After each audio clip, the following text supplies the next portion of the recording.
MCCTV is largely about what happens in the classrooms at Metropolitan Community College. And we also present interviews with speakers, authors, and performers who visit our campuses. Once a quarter, we sit down with the president and CEO of the Greater Omaha Chamber of Commerce, and we chat about the economic health and development of our viewing area. The conversation ahead is about the first quarter of 2021 and how we've navigated through the COVID pandemic and how we're doing overall so far this year. I'm your host, Kent Pavelka, and David Brown joins me next on MCC TV.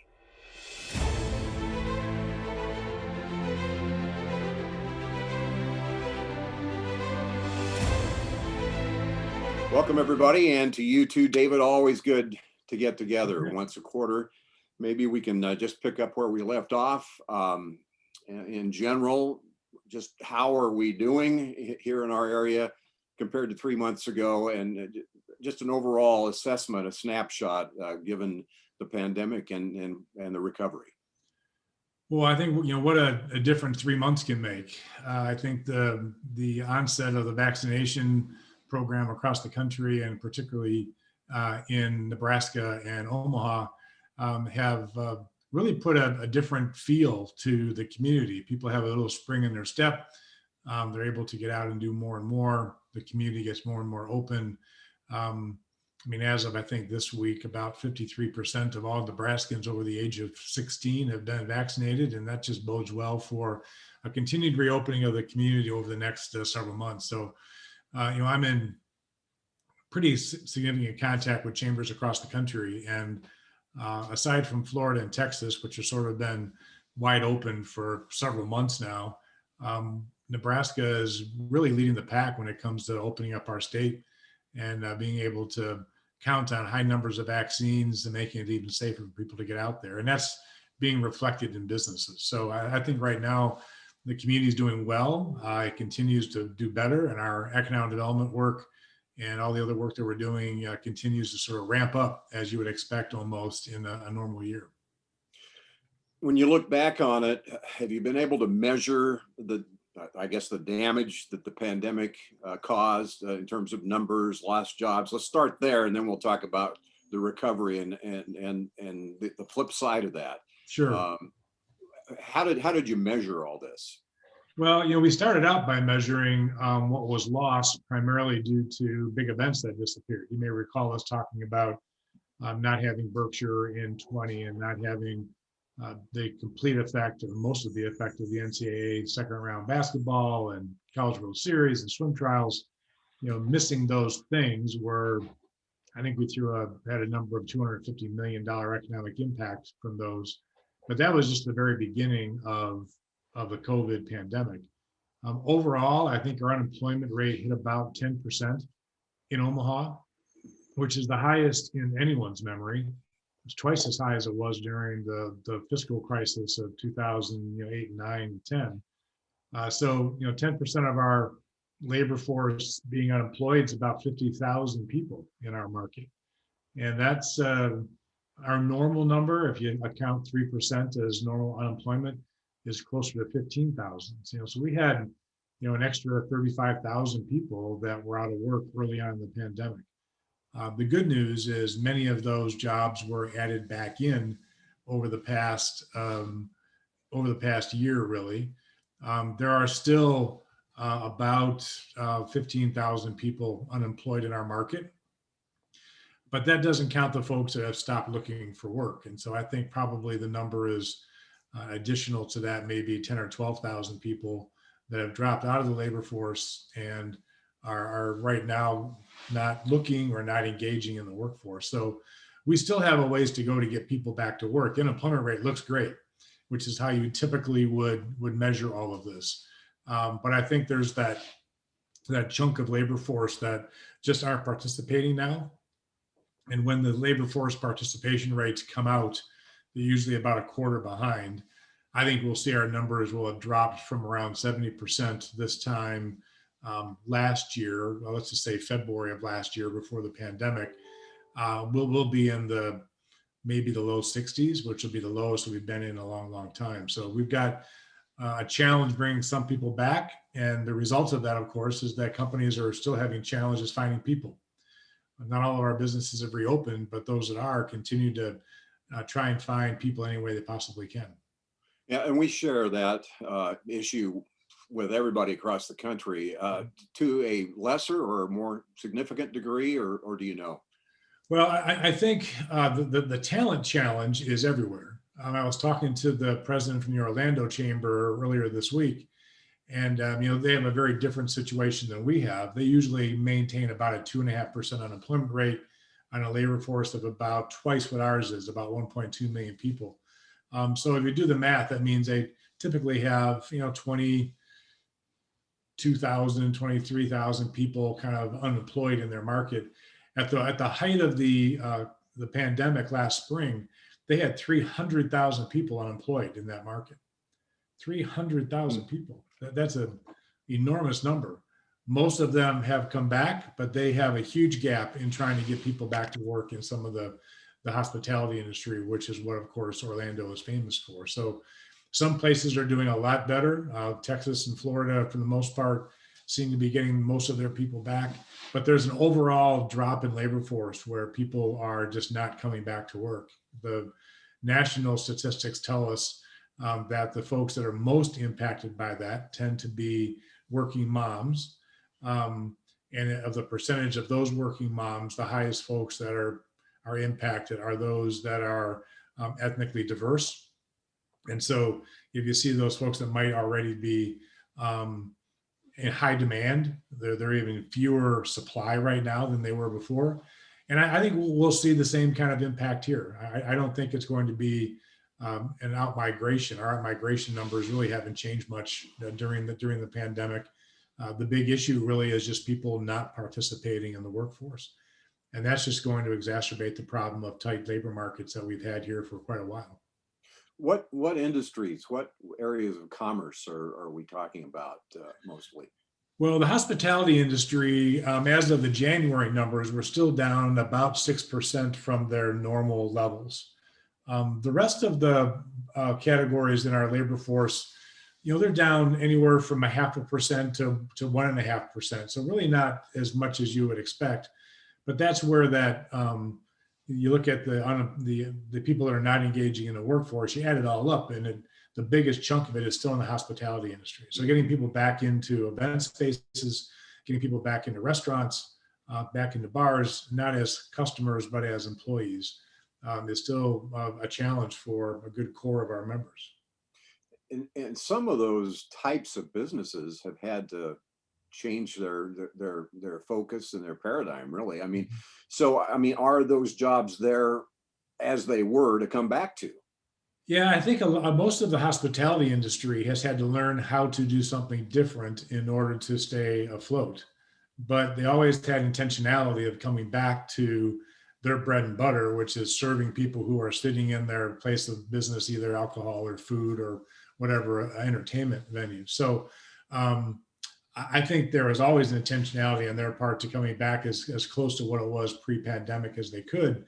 Now they have some additional ways they can make money, but even those have additional costs that are associated with it. So I think just like this way of doing a TV interview, this isn't going away. It's a new way of us all doing business.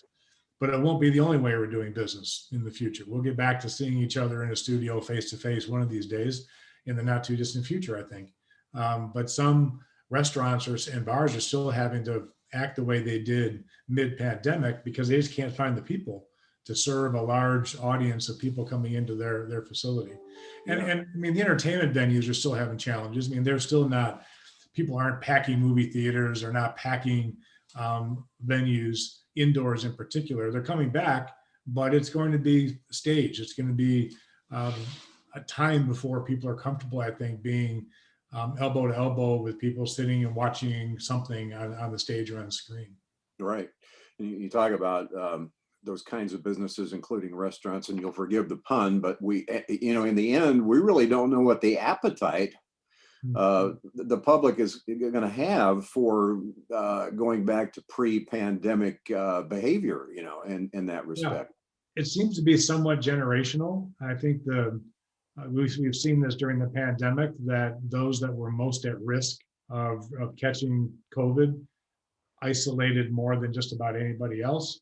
Those that were less likely to be negatively impacted by the disease, even if they got it, tended to be more willing to gather in groups and engage, which is why we see the predominant age of people that are coming down with COVID these days are people in their early 20s and 30s. They're the folks that are just, I guess, we're immortal when we're young. We don't worry as much about it, and we know that COVID wasn't as aggressive on most people at that age who got it. But I think that also has to do with the vaccine too. I mean, now we've got a large number of the folks over the age of 50 have been vaccinated. And if you go out to restaurants, you're seeing a lot more folks that are our age out there, Ken, enjoying restaurants again, where 6 months ago, that wasn't really the case. That's true. We talked about this a little bit relative to restaurants reinventing themselves, finding different ways to generate income. Mhm. But in general, lots of businesses have had to kind of reinvent themselves. What have you seen overall in that respect? Well, remote working is probably the biggest thing. The number of businesses that had to have their employees learn how to operate from home. Our staff is a really interesting example. We have 70 people, and on Thursday, March 12th, we went home thinking we were going to come back to work on Friday. On Thursday night, I made the decision, nope, we're not coming back to work for a while, thinking that a while was probably a few weeks. Told everybody to come in during the weekend on a scheduled basis and get their laptops and all that kind of stuff. And on Monday, we were off and running, operating from our homes, and haven't been operating from the office since. Now we'll go back in June, it looks like, and have our core group there, and then start bringing our people back. Virtually every company that I know about there had to do that. Now there were essential workers, as we've all heard them called over the years, over the last year, that continued working even in their place of business because the business couldn't operate without them being in that facility. But virtually every business I know of has had people working at home remotely for some period of time. What has been really intriguing is those folks that were able to get back to the office because they didn't have any outward facing people. All their customers were not walking in the front door. They were able to service them via computer or telephone. And they've been operating like they would have operated all the time. And so there was a not small, but a good group of service type industries that could continue doing their business the way they were before, as long as they were careful with being outside the office and coming into the office, so they weren't going to be transmitting it in their place of business. And companies figured that out. There have been some companies that just thrived during all of this. Delivery companies, home improvement companies, lumber companies. Just start thinking about all the folks that everybody had a project to do of some sort. So anybody that was doing anything at home and bought it online, or if they bought it even personally, they did well. And others are just going to start getting back to that. So it was a mixed bag. Omaha fared it well, I think, compared to a lot of other places. It's good to have our kids in school. It's good to have our churches open. It's good to have restaurants open and being able to do some entertainment in some of the venues here in town, and that increasing. It's great to have the College World Series back, even it's only going to be 50% attendance, and it's great to get the swim trials back. It'll be great to have the U.S. Senior Open here this fall. So those are all great things that we can look forward to. It kind of makes it feel more like Omaha again, because these things that we've come to depend upon are back on the horizon for us. And yet, kind of crawling initially back in terms of how we reopen. I mean, what's your feel for the pace of all this and getting back to, and will we ever get back to exactly what we were? I've always said that once things change, it's impossible to go back the way they were. So I don't think it's ever going to be 100% of the way we used to do things. But I think we've also learned the way to do some things better in this. And I think the fact that we now virtually everybody knows how to do a Zoom meeting these days will tell you that this is here to stay. There will be times when this is the appropriate opportunity to do things. There will be times when others are. There'll be some people that have learned how to operate remotely and they'll stay remote. That's probably going to be the biggest impact on business, is that there will be people who will have learned how to operate productively remotely. And either the company will want them to stay that way or the individuals will want to stay that way. I know in our business, we've got about 80% of our people want to have some kind of a hybrid schedule so that they can work from home a couple of days a week and work from the office a few days a week because they figured out a way to be productive and they kind of like that lifestyle of being, near family. So, and I think that's going to be the case across most businesses. Is it happening immediately overnight? I mean, just like us, we're not bringing our entire staff back that first week of June. We'll bring back the first stage. The numbers have gotten down to a point where we're comfortable we can do that safely. And then through the summer, if the numbers keep coming down, we'll bring more and more of our people back. And I think the fall will look much more like the old normal than the summer will. The Huskers will be back playing in a full stadium, but that means you'll know reality is back when that happens.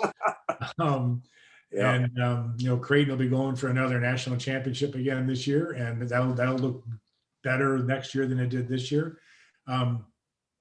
And word just came out today that Garth Brooks is going to be playing a live concert in Memorial Stadium in Lincoln this summer.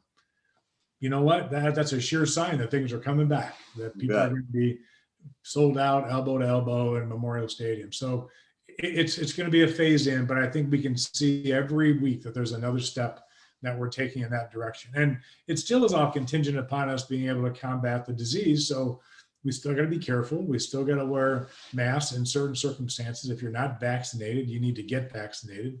And I'll repeat that, get vaccinated, because that just protects us all and everybody is vaccinated.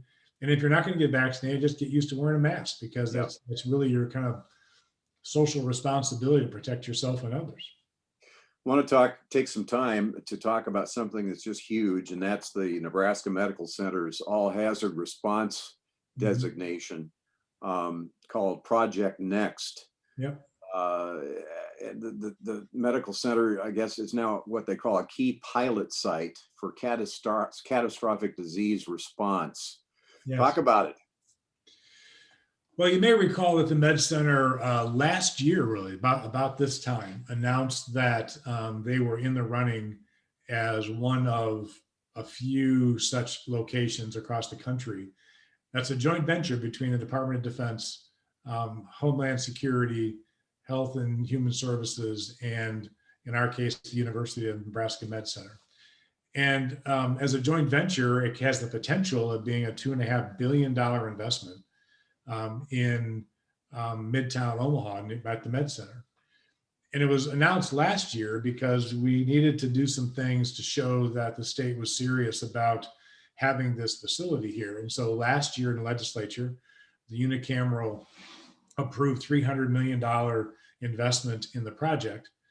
And the only contingency with that is that the federal government come up with $1 billion, which is what they have pledged towards the project, that philanthropy at least matches the $300 million that's coming from the state, and that the project happen. So the project would entail really two kind of twin towers, I guess you can call it, although they haven't done all the architectural work yet. One would be basically for the DoD partnership, and one would be basically a new hospital tower for Nebraska medicine. And it would basically be a facility for research and training for the nation, and actually the world, for how do you deal with pandemics? How do you avoid them? How do you do therapeutics? I mean, what do we need to do better in the future so that pandemics don't have the huge impact that they've had on the world right now? And, it has beginnings at the Med Center's really singular response to Ebola back several years ago, when really the University of Nebraska Med Center created the protocol for dealing with Ebola around the world. And it made a significant difference in thousands and thousands of lives around the world. And so Dr. Gold and his team started pursuing this notion. And this last announcement last week was an indication that truly Omaha is one of the few sites that's being considered for it. We want to be the number one site. So think of a $2.5 billion project, 8,700 jobs. That would be a result of this project. It would probably be built over the next 7 or 8 years. It would take that long for it to make its way through all the financing, all the design, all the construction. But it would end up with 8,700 really high-paying jobs at the Med Center and really be a groundbreaking opportunity for this community. It's one of those once in a generation kind of investments that show the benefit of philanthropy and the Med Center and the work that they have done with government and with business all kind of cooperating together. David, is this a done deal? I mean, the terminology, a key pilot site, and you talk about one of a few.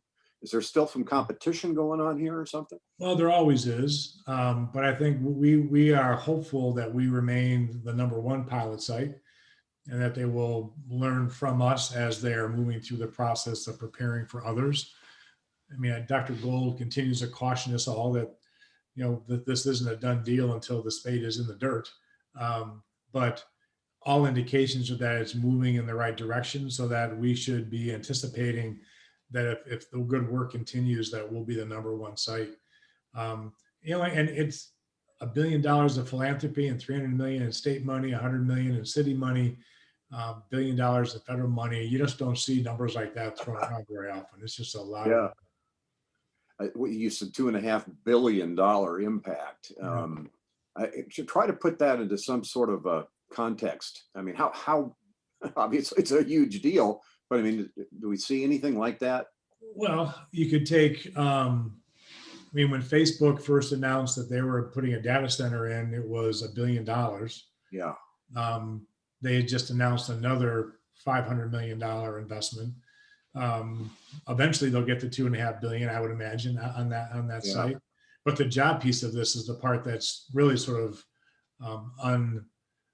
it's unusual. 8,700 medical research jobs, and the ability to be this is the location people would come from around the world for training and for education. I mean, that's additive to the impact of this thing on the community. So I don't know. This would be like I don't know.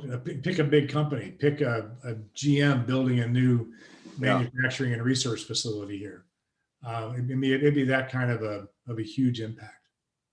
Do we have any idea as far as when the determination will be made and announced as whether you get the plum or not? I do not, but I'm sure Dr. Gold and UNMC have a schedule in their mind that's been presented with their communications with the federal government. But we're hopeful that it'll happen really soon, and that being the case, we'll start seeing a lot of really good impacts from that project. David, a couple of initiatives that have taken your focus. Thrive 2020, that's about the pandemic response, and then the Greater Omaha 2040 cooperative research effort. I know those you spent a lot of time on that. Yes. So I think the Thrive 2020 was put out there after the We Rise document, and the We Rise document was basically, here's a primer on how you stay in business, how you re-enter the business after the pandemic passes. Here's where you get your health information. Here's what the government regulations are. Here's what you're allowed to do and not to do. So we had to have that document in place to give people a how to survive the pandemic. Thrive 2020 was the recognition that we needed to be prepared to accelerate out of the recession that was caused by the pandemic. And so we put 6 task forces together that dealt with entrepreneurship and diversity, equity, and inclusion, and small business growth, and economic development, and public policy. And so we started then task forces that looked at each of those different areas and said, what do we have to do to remove hurdles so that those parts of the business can accelerate? And we came up with some very significant opportunities. So public policy wise, we had an opportunity to impact the legislature last year with some changes. We had worked with the governor on trying to allocate ways that stimulus money could be used to get money to businesses, to get people trained. We got some dollars available for Omaha startups so that we can make it easier for startups to actually get started coming out of the pandemic. We wanted to diversify our supplier base here, so we started a supplier diversity initiative that continues on to this day. And a lot of this work also came out of the social justice discussions last summer, And so we did several things when it came to diversity, equity, inclusion, including a candidate academy for candidates of color who wanted to learn how to run for office and be effective doing it, and really expanded our resources available for DEI for a number of businesses. So Thrive 2020 was our response to, okay, now that we're back open again, how do we do this quickly? And then Greater Omaha 2040 revisit, you may recall that we did this 2040 plan back in 2017. And it is really the foundation for where the chamber programming and our future, where the community is going till 2040. After the pandemic and the civil rights issues over this last spring, we wondered if there were some things that we'd missed in putting that 2040 strategy in place. Were we overemphasizing some things and underemphasizing others? Had we learned some lessons during the pandemic and social unrest that we needed to bring into the discussion? So we did a remix of Greater Omaha 2040. We brought several hundred businesses to the table. And in the end, and remember, it's a partnership with ourselves and the Urban League and the United Way. We added the Latino Center of the Midlands as a new partner to make sure that we were covering a broader part of our population. And we went through and looked at it again, ended up having about 90 CEOs that met pretty regularly. And the good news is they said, that it's still on target. What you concluded in 2017 doesn't really need to change much. From a priority perspective and the kind of the sight line of the horizon, diversity, equity, and inclusion remained paramount to the future of Omaha. It was on everybody's mind, and it seemed like there was an acceleration of that work rather than being able to kind of take more of a gradual approach to it. We have accelerated that work. And then what's really intriguing is that quality of life became really center focused, because we started hearing about attracting and retaining talent, and that quality of life was becoming more and more and more important. And that was one of those indications that we got from larger cities that were where people really couldn't live the lives they wanted to lead during the pandemic. And we were starting to hear that those larger cities were losing people to the suburbs and to smaller towns like us. And in that analysis, it all came down to, I want to be able to get to work. I want to be able to have small commutes. I want to be able to spend time with my family. And so quality of life should remain an emphasis for attracting and retaining talent became the other big piece. So we're proud of getting that done during the pandemic. And now we're implementing programming to kind of respond to what we came out of Omaha 2040 remix from. So much to talk about, too little time. You mentioned Facebook continuing to make an impact. Google, likewise. I know you launched some first quarter marketing campaigns. You had your Business Excellent honorees. You choose what you'd like to kind of wrap up with here. If you go to our website, you can get a lot of this information to see who the Business Excellence Awards winners were. There were 25 of them, so more than I can mention here. I just like the fact that our economic development backlog has continued to grow, and Omaha continues to get some highlights as a result of the work that we are doing. So, number 5 city in the nations for cities with work-life balance, which from Smart Asset Magazine, top 40 city for STEM professionals, which is one of those key grades of startups, entrepreneurship, as well as the number of tech companies that you have here. We came in number 9 in the country as far as the most aggressive economic development successes for the year. And Nebraska was listed as the number 6 best state in America in U.S. News and World Report.